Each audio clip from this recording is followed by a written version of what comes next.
Famous हो गईल। Singing by Ranjan Lal Yadav. Famous हो गईल।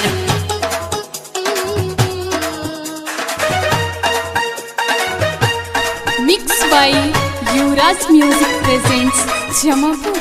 DJ Bhanu, DJ Bhanu, DJ Bhanu.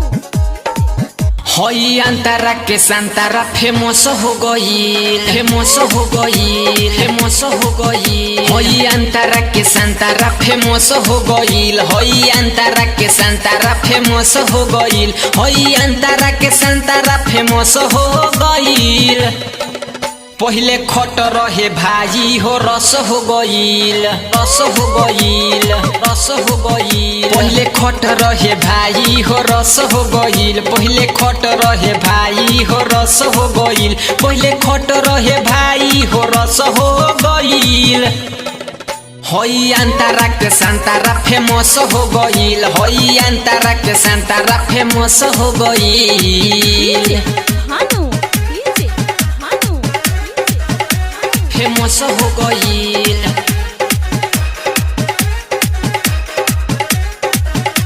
Famous हो गईल।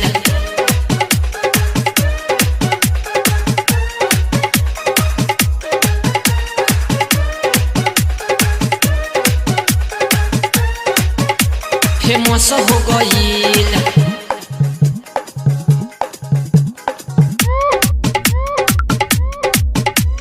पहिले केहू पूछत न रहे, अब तो मार्केट में छवले बा। बोल ना हो कौन कराबाइट से तोहरो दुनु पकवले बा।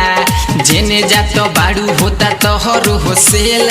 छोट रहे इकड़ी अब तो होई गईल ढेल। जे खाइल मुहलो से लस हो गईल। हई अंतरा के संतरा फेमस हो गईल। हई अंतरा के संतरा फेमस हो गईल। हई अंतरा के संतरा फेमस हो गईल। पहले खट रहे भाई हो रस हो गईल। DJ Bhanu, DJ Bhanu, DJ Bhanu.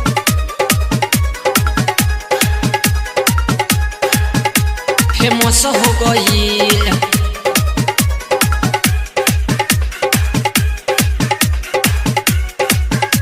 Famous हो गईल।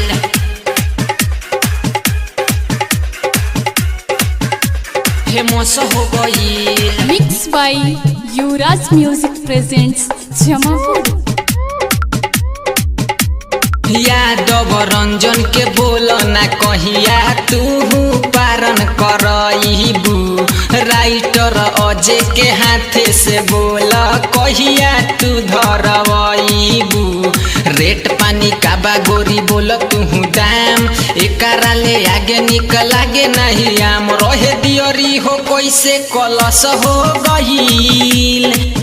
हई अंतरा के संतरा फेमस हो गईल। हई अंतरा के संतरा फेमस हो गईल। हई अंतरा के संतरा फेमस हो गईल। पहले खट रहे भाई हो रस हो गईल। पहले खट रहे भाई हो रस हो गईल। हई अंतरा के संतरा फेमस हो गईल। हई अंतरा के संतरा फेमस हो गईल।